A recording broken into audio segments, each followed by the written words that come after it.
Assalomu alaykum kanalimiz obunachilari. Bugun ko'pchilikdan tushayotgan savollarga bittasiga javob berib o'tamiz.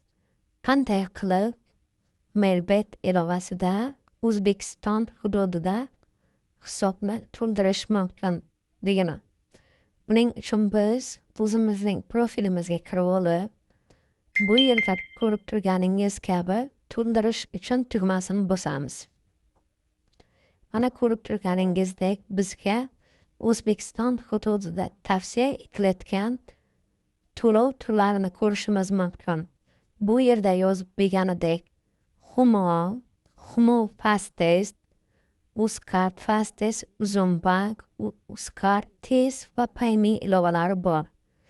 Bu yerga kirganda biz bemalol Humo ilovasiga kirib, eng minimal summamiz 5000 so'mdan boshlanishi mumkin.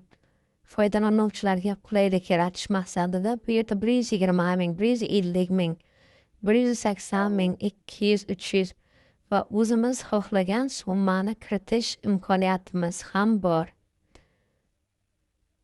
Humo Fastest degani bu juda ham tez to'ldirish usuli hisoblanib, to'ldirgan summamizning ustiga kiritgan summamizdan 10% pul kiritib beriladi. Bunda ham xuddi shunday istagan summani kiritishimiz mumkin yoki pastdagi summalardan foydalanishimiz mumkin. Payme ilovasi ham bor.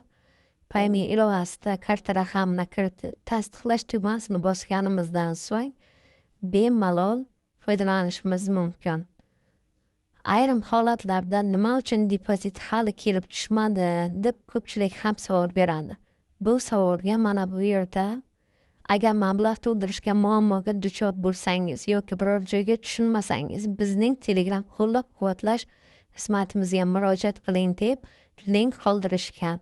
Mana shu linkga bemalol murojaat qilib to'lovlaringiz haqida ma'lumot olishingiz mumkin. Ko'rishguncha xayr, savollaringizni izohlarda kutib qolaman.